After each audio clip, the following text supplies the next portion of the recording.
Okay, welcome everyone to the Meteor and React Native workshop. I hope you all can hear me.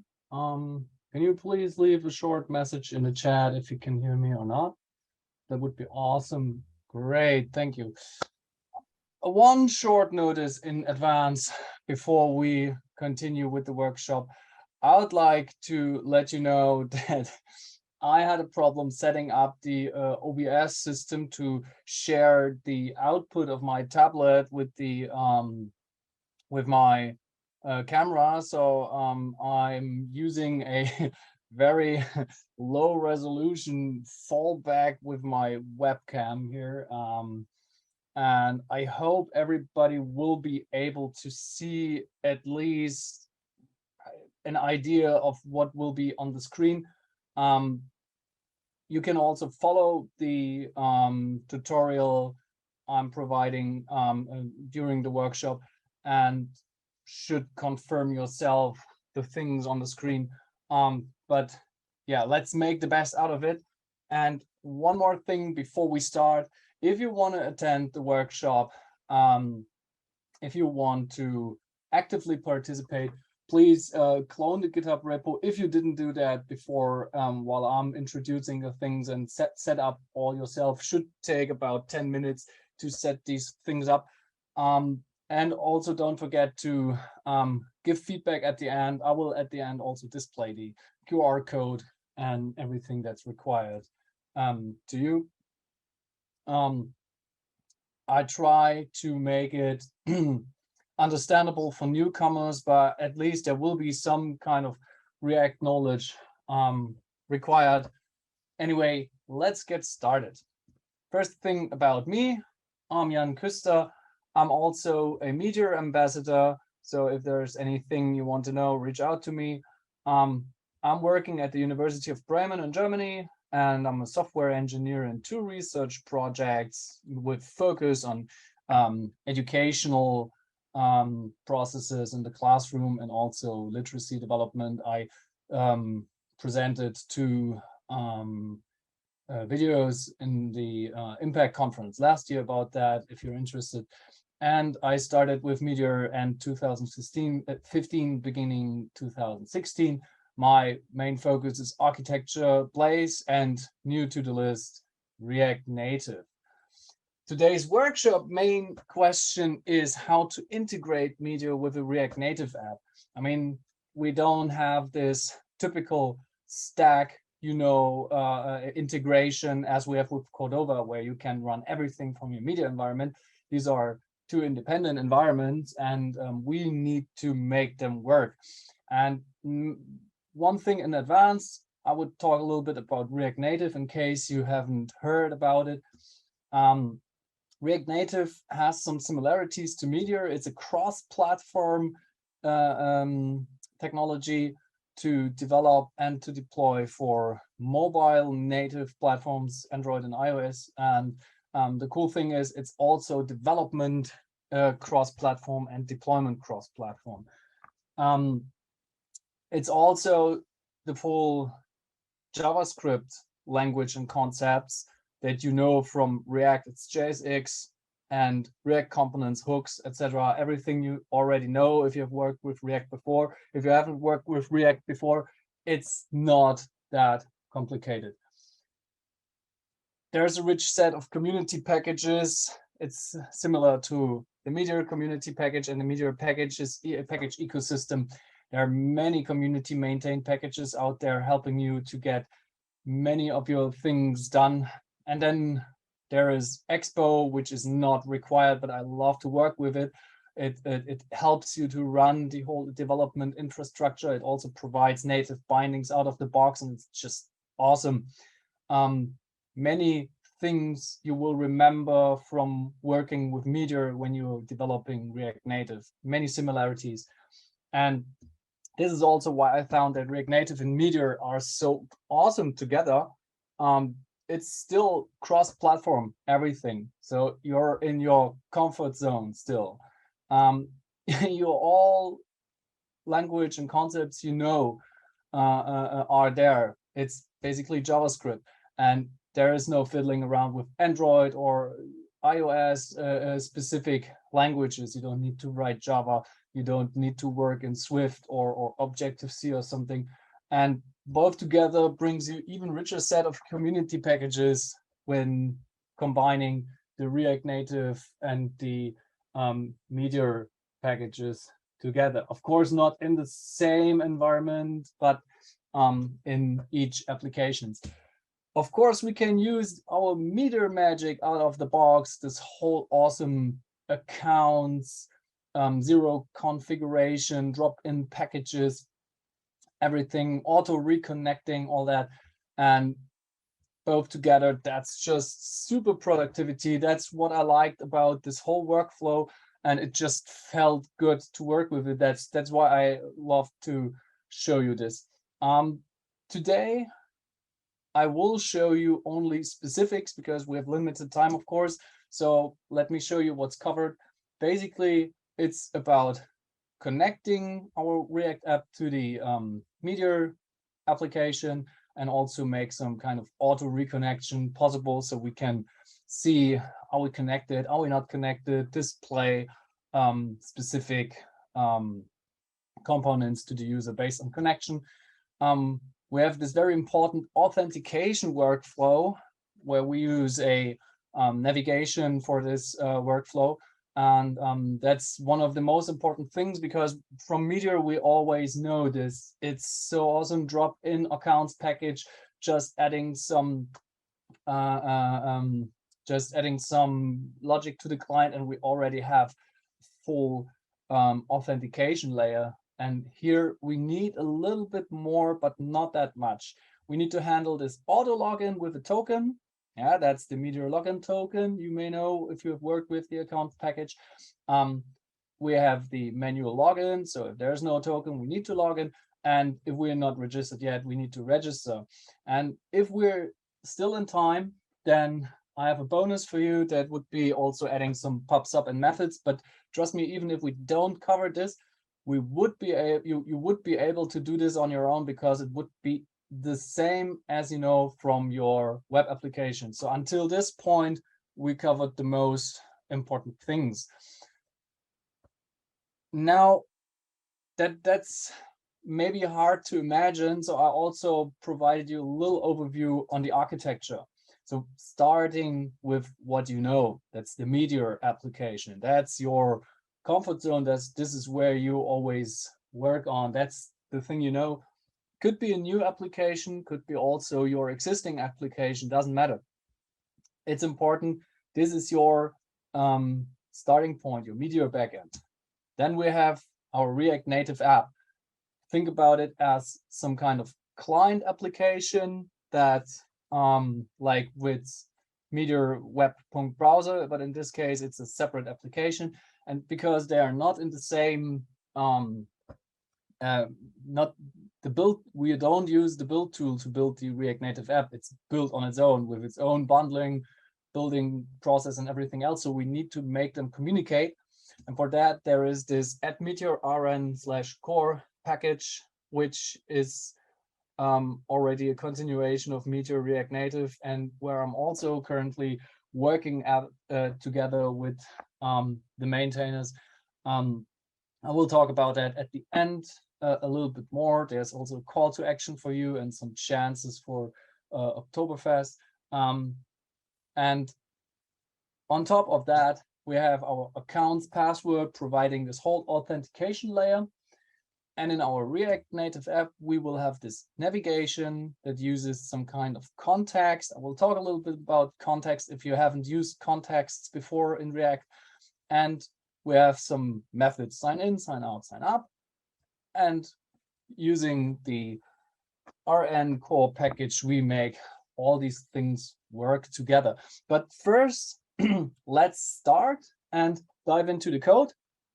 I assume that you already have something open here. So I am now in our workshop repo without any further changes right now.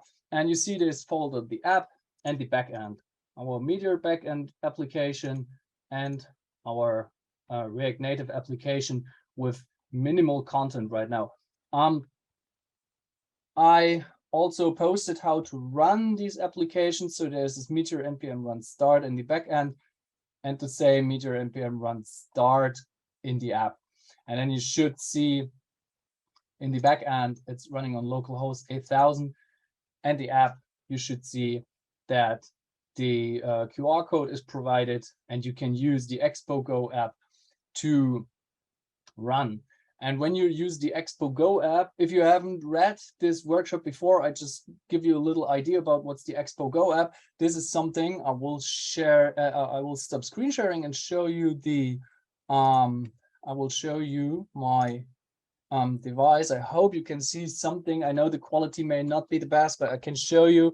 So when you have installed the Expo Go app, then you can make Expo. That's our tool providing the whole connection between our development environment and our end user device, can make this happen, that our development build is exactly moved to this device and it's running.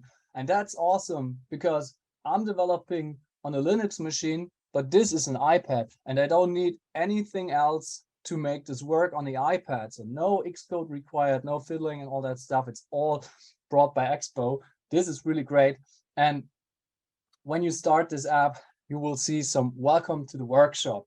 This is actually the output from our app.js. I will continue to share my screen to let you know this. So this is basically what's on the screen. We have just run our app with some text and view. And you already see here is a difference with view and text. That's a little bit different, but it's an analog to div and span, something you know from the web. Here we use view and text. And at the very first, we want to provide now a response whether we have a connection to our backend or not. And the first thing I would like to do is I want to write a custom hook. I don't want to bring this whole Meteor environment into this file. So I want to write a custom hook. I create a new directory in my app. I call it hooks. And in this hooks, I create a new file I call use connection. And in this use connection file, I will export a state. It's very simple. I'm just abstracting away some kind of state. So our state is connected and set connected. Use state. So should be with a default of false.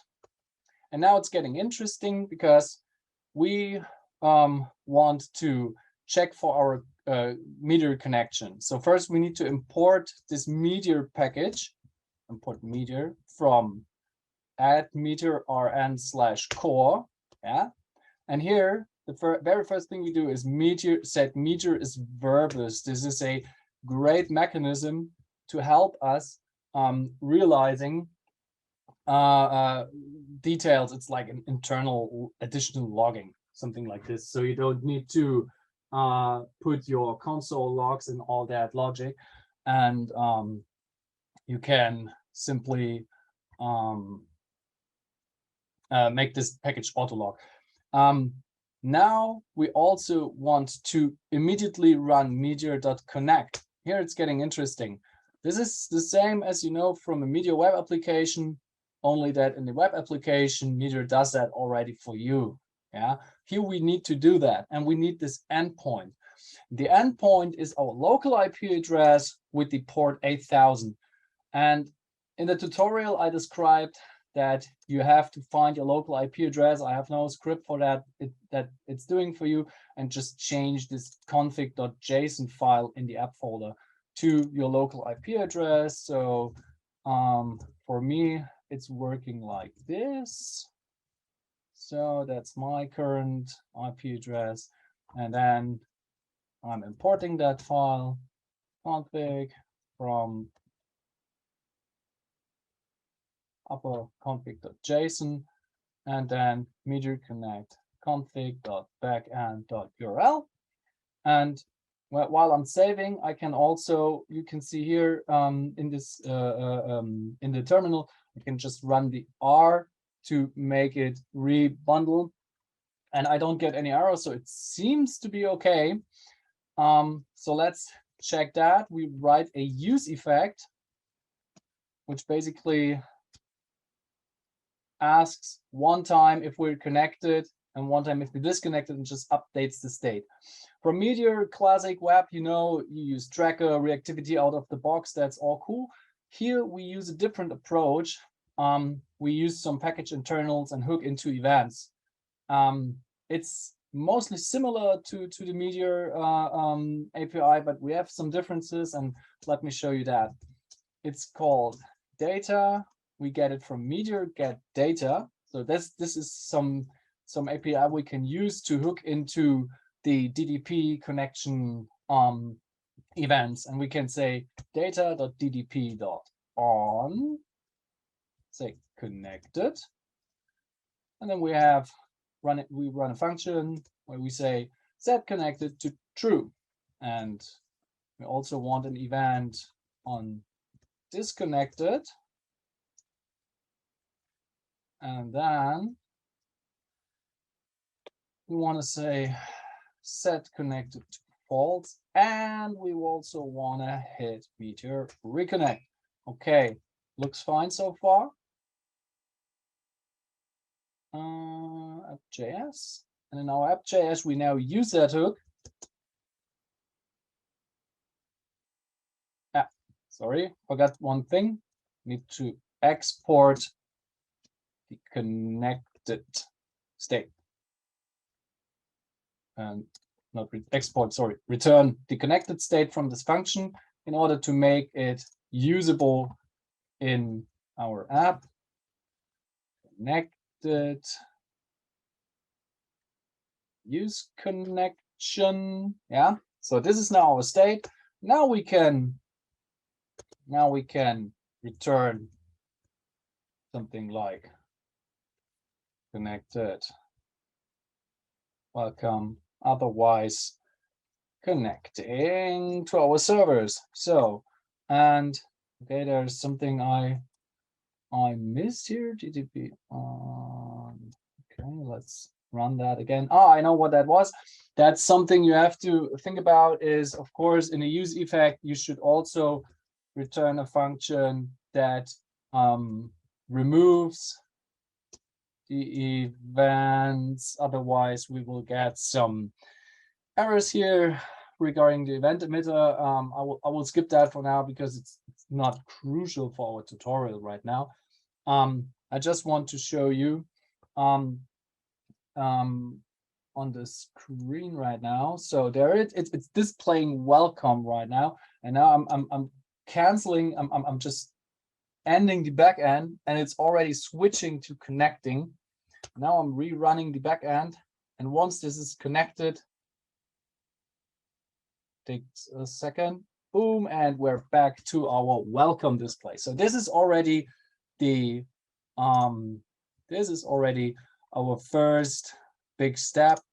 We have our reactivity for our connection implemented, or our pseudo reactivity. It's simply our event-based handling. Okay, so now I just want to talk a little bit about the next step, because now we are going into the authentication workflow, and I want to show you just a little bit of the overview or the logic we're going to implement, so you can keep up a little bit mentally what's going on here. The auth workflow basically checks always first, does a token exist? Because this is what we want. We want to see, do we have a locally stored token in our application? And if yes, we can just continue because the user is authenticated. Talk about a little bit later on that, how to store it and anything. And if the token exists, the user is authenticated, move to the home screen. Don't provide any login screen now. We don't need that. But if the user is not authenticated, move to the login screen. Very important, because this person should not be able to interact with anything else besides logging in or registering. If we log in and our credentials are fine, we should receive the token that we need, the login token. And if we have received that, then login was good, everything was fine, we can move to the home screen. Otherwise, moving back to or stay at the login screen, display an error message, something like that. And of course, if we're not registered yet, we also need a registration screen. So this is basically the logic we're going to implement. And we don't want to handle this whole movement between screens manually.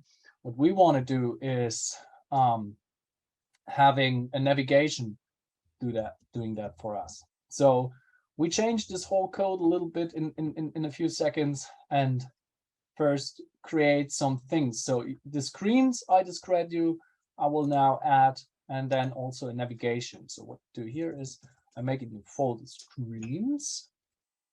And in the screens folder, I'm creating the 3 screens now. The home screen,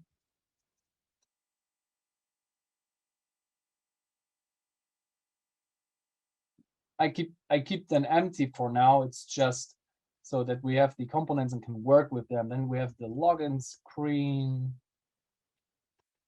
Login screen is also resulting in null for now. Null in React, if we have a component that returns null, then it means there's nothing to render and it's just fine, it's skipped. And now we want to write some kind of, I call it off navigation, or I just call it main navigation, okay? And this is only a wrapper component, I would say, that handles all this navigation thing, because I don't want to fiddle with this whole navigation logic in app.js, because this makes this app.js file always so filled. So I just include it here. So I changed this logic in the app.js a little bit to like this: if not connected, then return connecting to our servers, something like this. Otherwise, we return our main navigation without any further props pass. Just let this whole navigation thing handle itself. Now it's getting into, you also now would see a blank screen if you follow me with this tutorial. But that's fine because we return null here. So now in the navigation screen, we need some React Native community packages in order to make this whole thing work, but it's not that hard.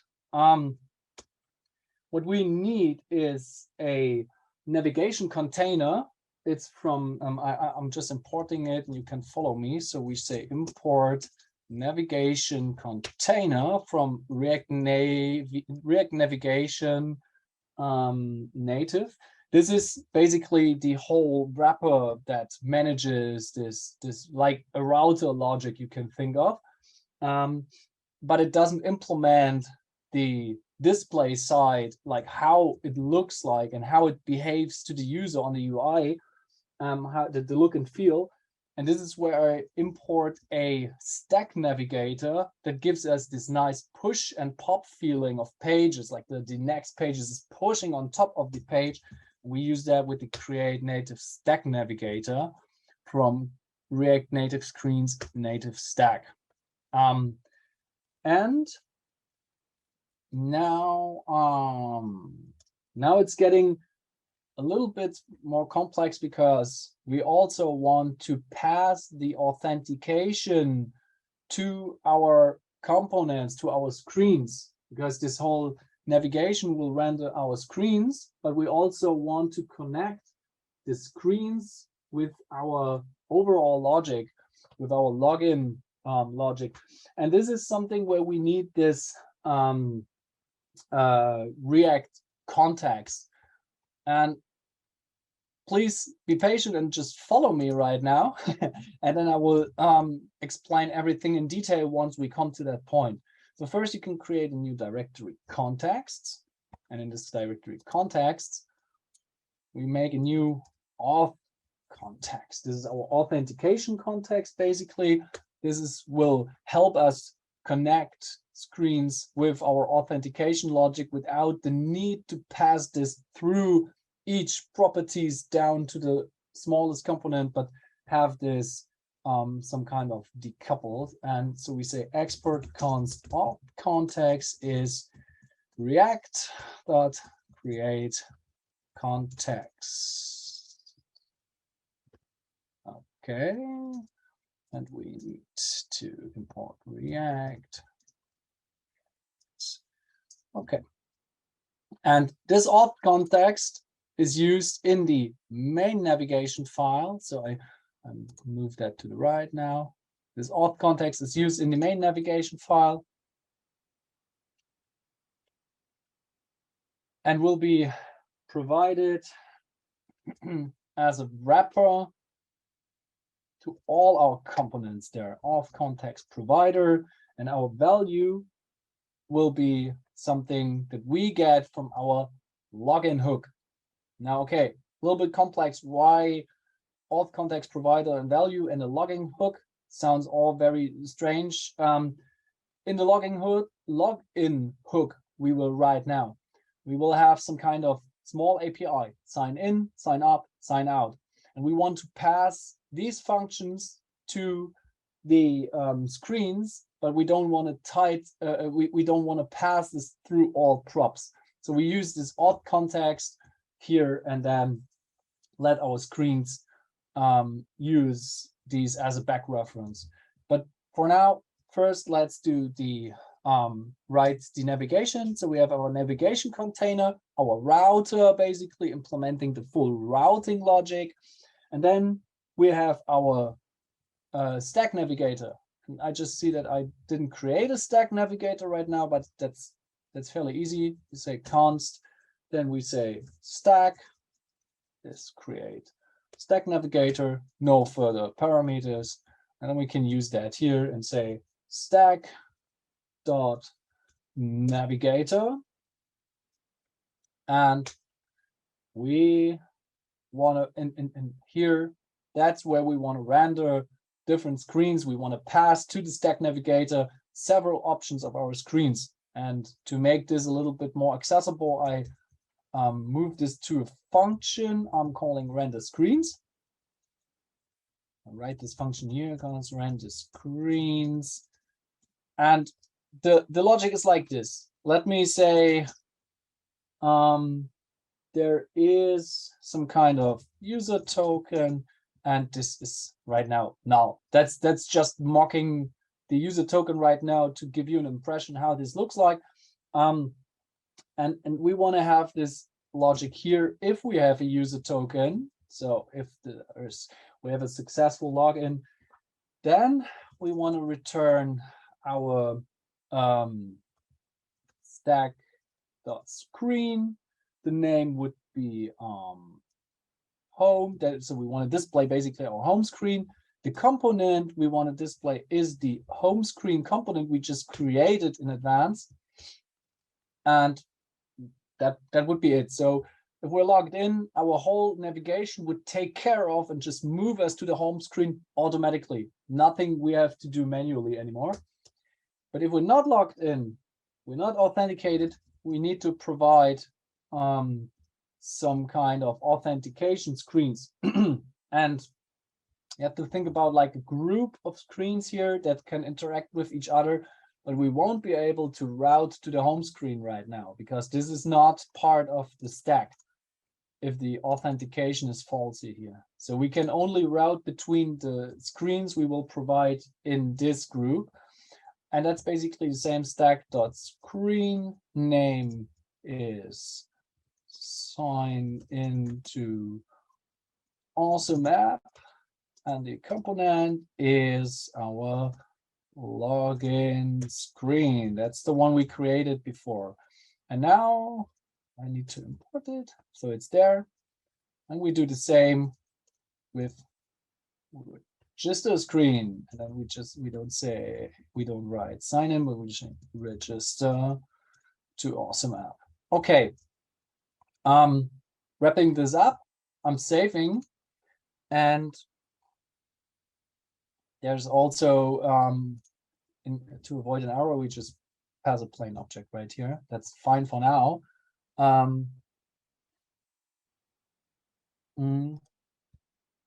Let's rerun this application right now. Native stack, okay. I also found one issue here. That's not React Native screens. Sorry for that. It's at React navigation native stack. That's the correct one. And if I'm showing you now the screen, stop sharing this, then you see at the top level, sign in to awesome app. Our stack navigator is automatically putting this title to our screen on top and making this work for us, so we don't have to do it. And if I go into the login screen right now, which returned null, and I'm returning now a text like login. Just give me a second. I will show you how the file looks like afterwards. And I'm saving that. And you can see there is now what we've written login. Let me share my screen again. Okay. And that's what I added to this login screen right now. So we don't the navigator took care of all that, and we're good to continue. Now we have to implement some logic for our login screen, but we don't have any connection to our Meteor app right now. Let's just continue the login screen a little bit to give you an idea how to do that. So on the login screen, we will have we want to provide two text inputs, email and password. That's something I just thought would be interesting here. So we need a state, of course, to have support for the email form, not set state, set email. It's equals use state with an empty string initially, and we do the same with password. So that would be part of our login. And maybe we also want to display an error in case the login failed. So we say error, set error equals use state. Always already an indicator. We have a complex state here, maybe use a reducer, but for this, it should be fine right now. Okay, and then we write our input form. So we use the React Native simple view, and then we use this React Native text input. We import here from React Native. It's not text input and views. We'll always make sure to import these things. And the text input, this is similar to the web input, but it's a React Native specific component providing you things you need. And I'm putting there a placeholder is your email. I'm giving the placeholder a color to make it look much better, like #8888, because otherwise it will be too light to be seen. But we want to make it too dark to not give the impression it's actually a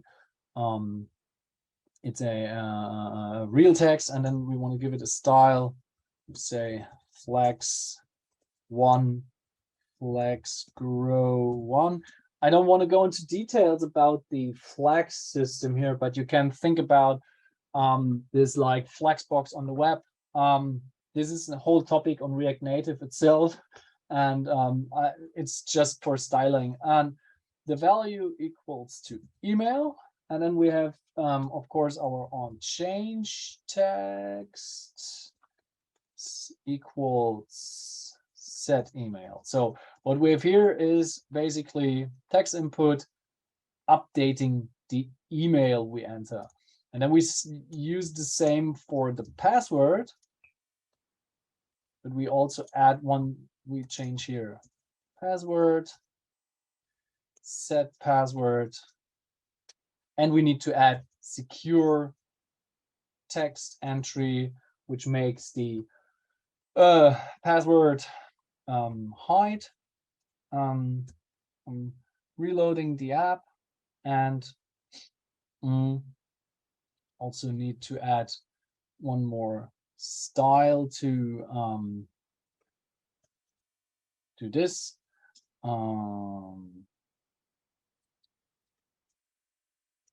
Align items center to make these align. The text inputs, I just found that we also need to give them a height 40 and to give them a width 100%. Do I need to give them a width? No, I don't need to give them a width. I'm not sure why now the text inputs are not shown. This is a little bit weird right now.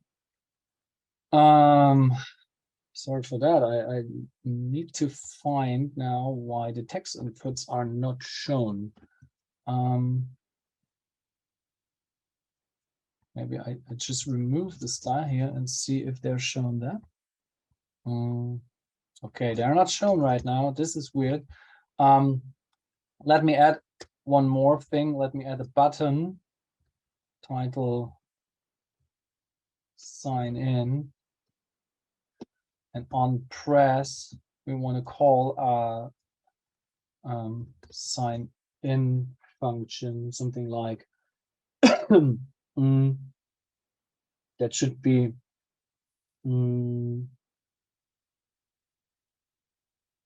yeah, that's function called on sign in. That would be a function we have here, and of course we need to handle that function here as well. So on sign in, so it's right now just an empty function. Let me see if the button is rendered. So there is no button rendered. Something is missing right now. Okay. I'm not getting what's going on here right now. Give me some seconds for a live debugging session. Text strings must be rendered within a text component. Okay, this is something here in app. Oh.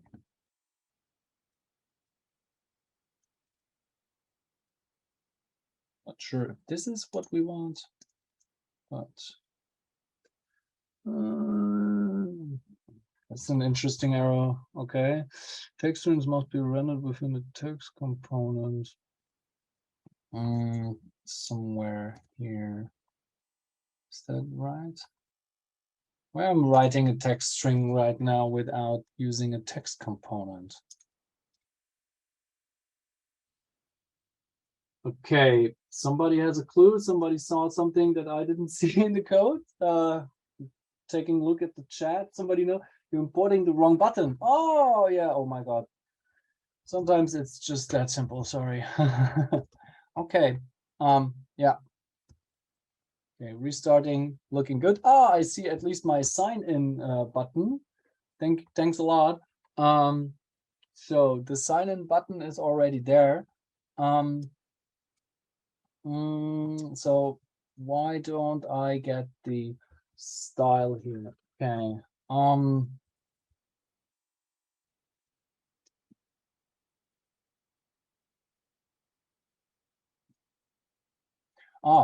Okay.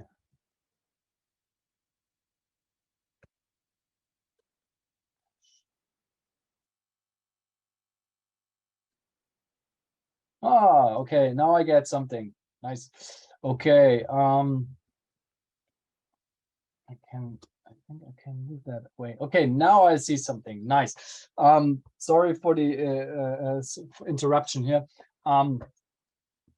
As I already told you, the whole flags display system is something that I'm using a cheat sheet all the time for that, because out of the box it's always a little bit not so easy to make this work as intended. So I'm just I'm copying that here as well. And place all the text color should work. Okay. From here, I also this is right. Okay, from here, I can show you my screen just a second. So as you can see here now, there are two text inputs, like one for the email and one for the password, and a sign in button. And we need to connect this logic now with our Meteor login method. And for that, we are now coming back to our authentication context. And for that, we say const sign in is not use connection, use context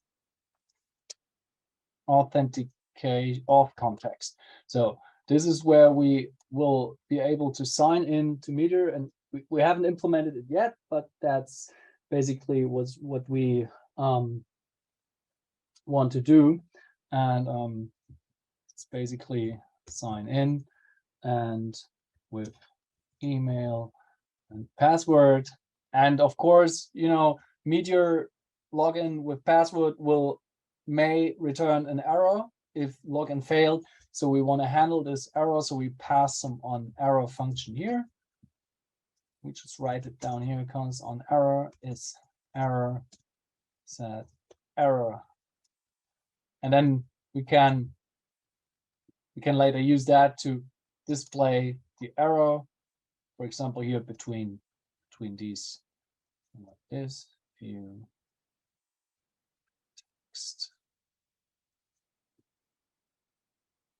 error message if there is an error. So we didn't see the code. Oh, you don't see the code? Sorry for that. Oh, sorry, I forgot. Okay, just one step backwards.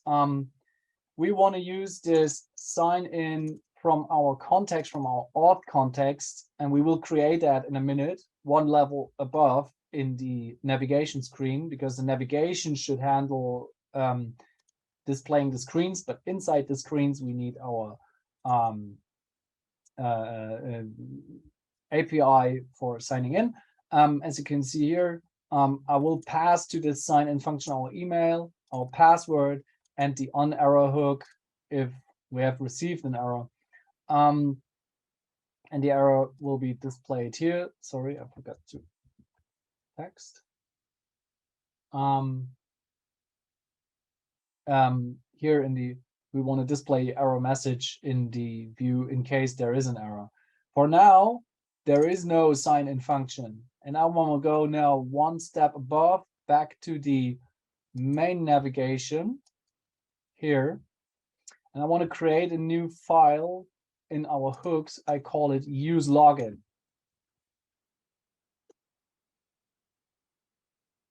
I'll move it to the right so you can see what's going on here both times. So we say expo.const use login. And now it's getting a little bit more complicated in the end, because we will try to manage a complex state. And as I'm just looking for the time right now, it's getting tricky. So I will try to improvise and make this a little bit more compact here. So what I'm going to do is I want to have a auth token, user token, and set user token. Okay. State null. So this is now a reduced version, because usually we do this different. Oh, sorry, that's not the correct one. Sorry. We use state, we use a dispatch, and we use a reducer here. Use reducer, okay. And we have this function old state new action. This is our reducer, and I will show you in a minute what we want to do and our initial state for the reducer. So the initial state is loading and user token, and that's null. And the reducer is switching based on an action type. And there is the case restore token. That's our automatic token restore. So we update the old state with our user token that will be passed to the action. That's if we automatically log in. And then we have now, what we need now is the case of sign in. And in the sign in, we update the old state with also the same. The difference is from where they are called. It's just to keep them separated right now. And then, of course, we will be able to call Meteor logout. So we also need a function that handles that. Sign out. And then we set the user token to null, because otherwise we'll falsely use a cached version of this token. Okay, that's one thing. But we also need now to provide this whole sign in, sign out, and sign up functionality to the other to the screens, and therefore we use a memo.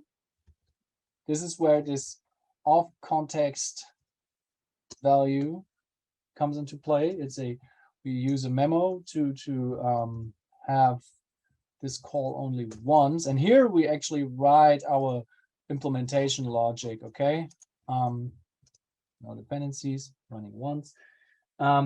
Here we provide this sign in method, which I referred to at the login screen. This is the one we're implementing here. So it's sign in, we're passing in an email, a password, and that's fine. And the on error callback, because now, oops, sorry, because here we call meteor.login with password. It's the same as in the web application. You enter, you add the email, the password, and if there is a error, and if we have an error, we return on error. So, which basically pipes into this one, sets the error state, and displays an error message right now. I'm taking a look, okay, and if it succeeded, if there's no error, then we can get the auth token automatically from the Meteor package. So we can just run const token equals meteor.get auth token. This is a little bit different from what you know from Meteor Web, but that's basically it. And now you can run dispatch. That's like the deep way to update our complex state, and we say type sign in, that's the here above, and update our state with token. Yeah, that's like that. I'm just taking a look why it's nagging here about the number of arguments. Now that's fine. That's our dispatch. And at the end of this function, we of course need to return what's inside, what we want to make visible to outside. That's the state and the off context value. Okay, so state off context value. And now I can use both of them in our main navigation again and say something like this, constant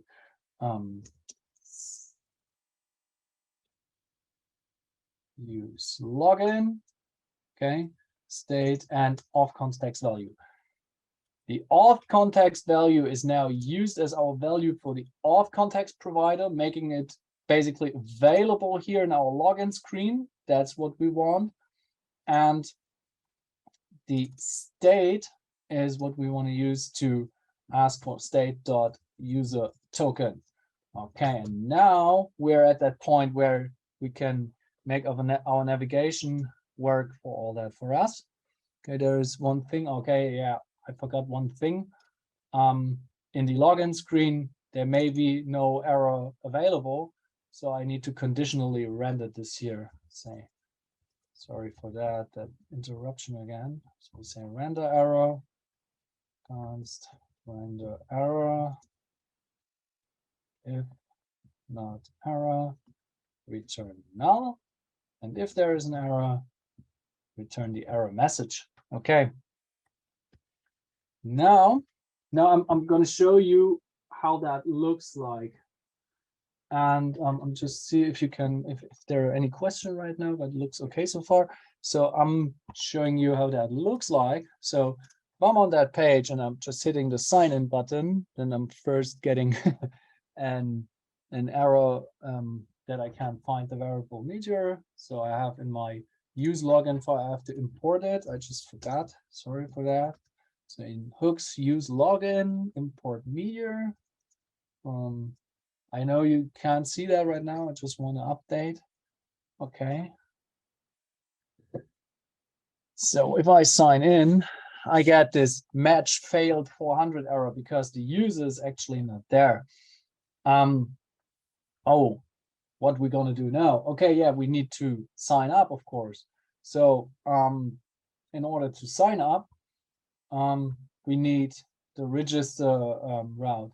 The good part is here we already done the heavy lifting and can now simply continue to reuse most of that here for the sign up process. So what I'm going to do is I'm now copying this code because we have not so much time anymore. I'm going to the register screen here.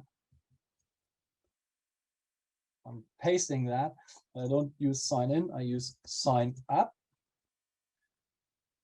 And I say here on sign up, it's the running the sign up method. Yeah, that's something we implement here in a second, which will be not much different. And change here on sign up and sign up. Okay, that's the register screen. And we need to provide a link to that. Oh, okay, how we do that? Easy as it is. On the login screen, I just add a second button. It's called sign up. And on press, I want to navigate to the sign up. That's very easy. You need to fill in props.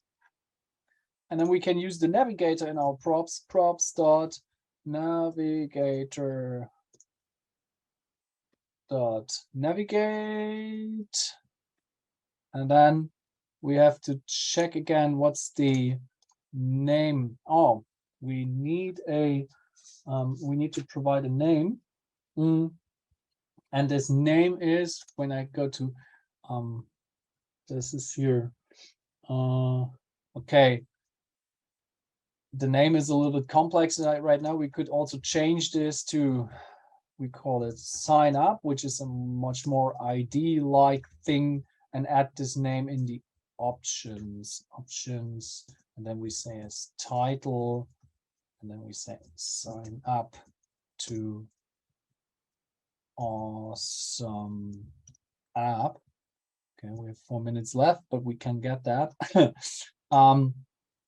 And then we can say in the login screen, sign up, that's the name where we want to navigate. And let me check one thing. Let me see again where we need to add the navigator. Navigation, sorry, it's not called navigator, it's called navigation. Yeah, just typo. When I click on sign up, I'm on this page. Okay, and now let me show you this a little bit on the screen. So I have below my sign in, I have the sign up button. When I click on it, boom, nice, pop over. Also, I can go back. I can also go back to this screen, so I can switch between those screens automatically. And in this sign up screen, I want to sign up now to the app. And in the preview, in the work before this workshop in the repo, I have placed the backend here. In the backend, there is this main.js file, and in this main.js file, there's a register function that basically checks for email password and registers a new user. So when I hit sign up without any further, it tells me sign up is not a function. This is what we need to implement now. We need to make the call to our Meteor backend, to our register function. But that's not that hard. We run a sign up. I know the time is over nearly. I will exceed right now. I hope you will all get the idea of what's going on. And I will provide you a follow-up session where I will talk about the auto reconnect. But for now, let's finish with signing up. Again, email, password on error. And here it's not much different from the login with password. We make a Meteor call. This is a Meteor call register. That's the name of the backend function. And we provide email and password. And we will receive an error. And if something failed, we will receive an error. We return if there is an error. Turn on error. The error. Can test that on the sign up screen. I can hit sign up and I will get an invalid server, internal server error 500 because actually there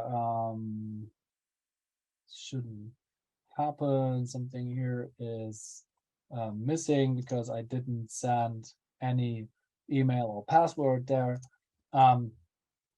But if we succeeded, I'm just adding this code here because that's basically the same. Could be improved, but right now that's fine. So we want to register with our real user. We want to register a new user, and it should automatically log us in and send us to the home screen. So if I'm doing that, so I go to sign up now. I say me user, sorry. It's a little bit hard to type now. User at example.com. And I have this super genuine password called password. I'm signing up and boom, I'm at home because I'm not only signed up, I'm also signed in automatically. And I hope this is somehow understandable. You also see in the terminal, I just add my my screen again. You can also see in the terminal now that in the background, the package added this token here, and that's the token we can use. It's automatically setting this token, and I will create a follow-up workshop for this, where we want to handle this auto relogin, so you don't have to enter all the time your username and password, the same as you know with Meteor on the web. Sorry that it took longer. There was this one time out that actually brought me out of the loop a little bit. I just want to say a few words in the end, and I will also answer your questions if you want. So I will just add some things here. So adding to our Outlook, we also need now our auto reconnect.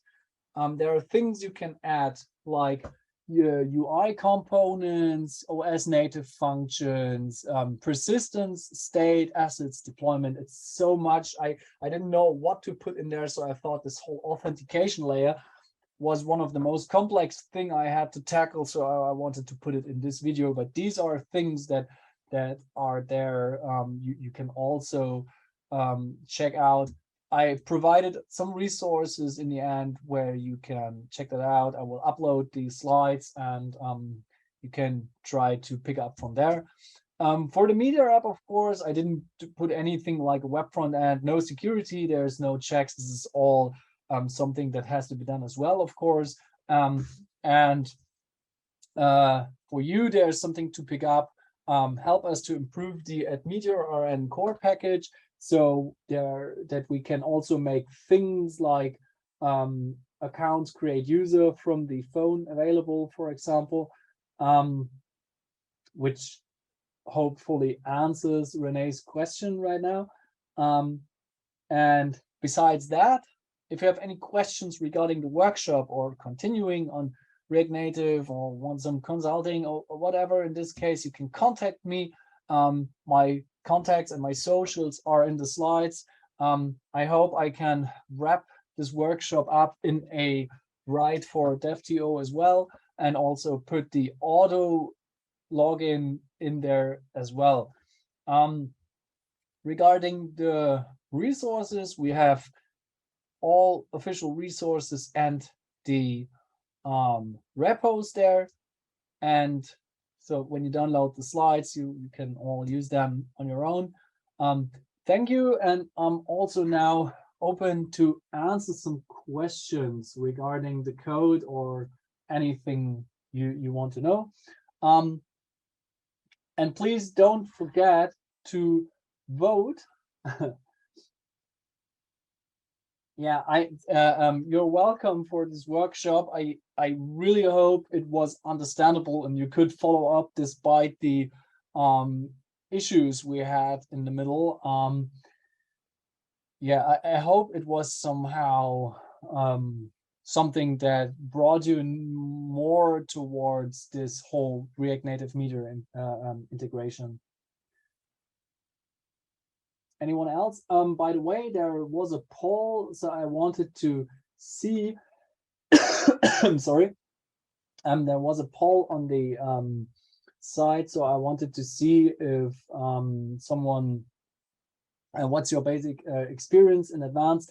If you want to fill that out, please. It's just something I want to use in some follow-up workshops and get to know more, like where to start and what's the level of the people, how to pick them up at the best point. And please don't forget to vote.